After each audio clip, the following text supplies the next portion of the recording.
Bien, de vuelta con ustedes. Nos mantenemos en el tema político. Esta semana nuevamente la expectativa respecto a las sanciones económicas a Venezuela, las sanciones a las empresas del Estado, ha dado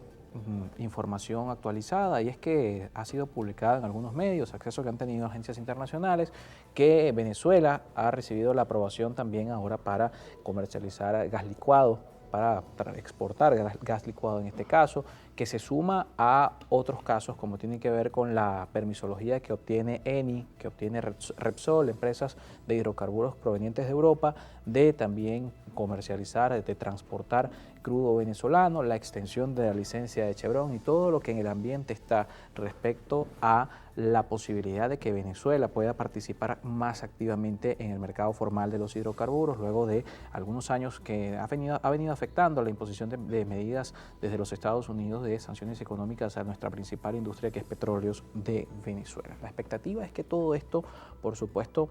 pueda significar una mejoría para la economía nacional y signifique también una normalización de las relaciones entre ambos países. Paradójico en todo esto ver al presidente de Francia, Emmanuel Macron, pedir que se revisen estas políticas sobre Venezuela y sobre Irán por supuesto, el contexto global que tiene que ver con el conflicto en el este de Europa, el alza de los costos de los hidrocarburos, tanto del gas, para que buena parte de Europa depende del gas proveniente de Rusia, que será impuesta una sanción de casi el 90% cuando se cumpla en los plazos que establece Estados Unidos, y por supuesto puede significar un alza en los costos que va a repercutir en toda la economía del mundo. Francisco Mateus está con nosotros, es diputado de la Asamblea Nacional, a quien le agradecemos esta entrevista. Un gusto que nos acompañes esta tarde para hablar de este tema tan complejo, la expectativa que desde la Asamblea hay de que esto ocurra, y mencionamos la Asamblea porque para dar participación al privado, para cambiar la realidad desde el punto de vista, por ejemplo, algunos medios han reseñado que Chevron poder operar en Venezuela son 250.000 barriles, 200.000 barriles que podría aportar, de darse una modificación en la legislación, de darse modificaciones en el contexto que pueda garantizar que estas empresas participen. Sí, bueno, en efecto, Carlos, muchísimas gracias a ti y a tus televidentes por esta invitación. Es importante aclarar que esta licencia que emite la OFAC se refiere a la comercialización o a la exportación y reexportación del gas natural licuado, el GNL. Digamos que el GNL es lo que viene siendo el gas en estado líquido, es el que se puede transportar por medio de barcos, es el que se puede almacenar, digámoslo así, cosa que no se puede hacer con el gas en su estado natural. Y en un principio, debido a los altos costos que representa esta guerra que está sucediendo en Ucrania y que interfiere con una de las mayores nodos de conexión de gas más grandes del mundo, que es como tú bien dices, de Rusia a todo lo que es el este de Europa. Rusia es uno de los principales productores. Es el segundo, en este caso por detrás de los Estados Unidos, el tercero por detrás de los Estados Unidos y Qatar. Y en este caso, Venezuela hoy está recibiendo una extensión de esa licencia, esa es la licencia 40A, literal A, que ya una vez, el año pasado, se había emitido en esta oportunidad, en el caso del 8 de julio, creo que hoy, ayer, fue que se dio el paso para poder iniciar o esta extensión,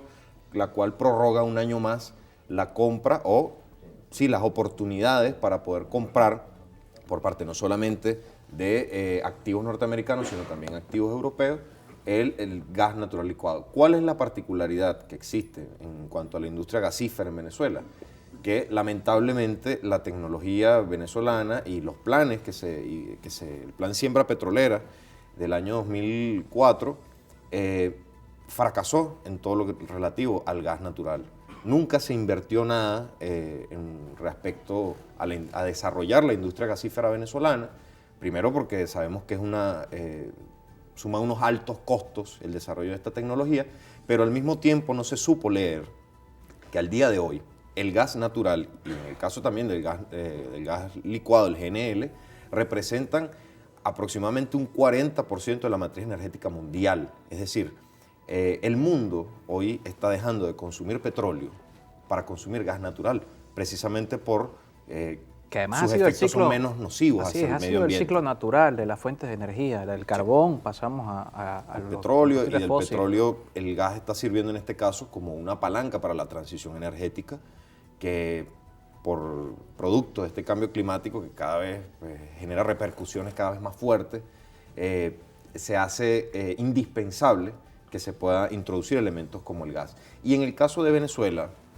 siempre decía un escritor venezolano que a Venezuela le cuesta ingresar a cada siglo. En este caso a nosotros nos ha costado ingresar al siglo XXI, que ha sido el siglo donde el gas natural ha sido el combustible principal. Teniendo los recursos además para hacerlo. Totalmente. Y la producción de gas en Venezuela es cada vez más asociada a la producción de petróleo, mientras que en la mayoría de los países,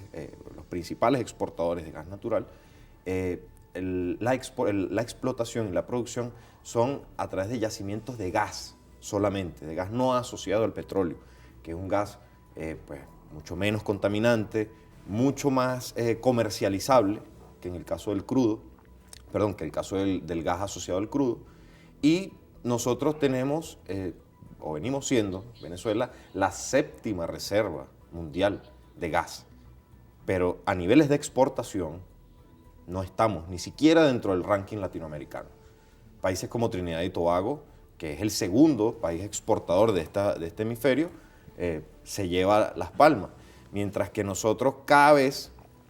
producto de la crisis económica, producto del descenso en la producción de petróleo, ha generado que una ralentización absoluta dentro de la industria del gas natural, y eso lleva a que cada vez se le haga mucho más difícil a Venezuela poder cumplir con metas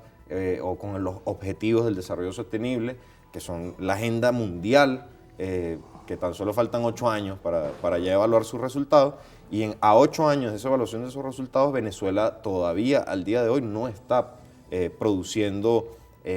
ni siquiera gas para exportar, mucho menos el gas al consumo interno, a pesar de que muchísimos organismos del gobierno nacional exponen que no existe problema alguno con la distribución del gas doméstico. Hay que ir hasta las colas que se ve en cada entrada de los barrios para poder ver la dificultad que se le hace al venezolano poder acceder al gas doméstico en bombona, que de por sí uno de los principales errores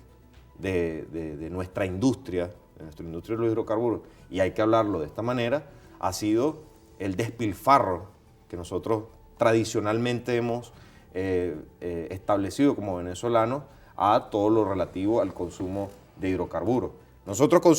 somos el único país del mundo que para el abastecimiento del servicio de gas natural usamos gas butano, que es un gas carísimo, que es el gas base para hacer el GNL. Mientras que la mayoría del mundo utiliza el gas metano, que es un gas muchísimo más económico, para el uso del consumo doméstico, normalmente. Nos toca hacer una pausa. Sobre la industria petrolera existe un gran debate,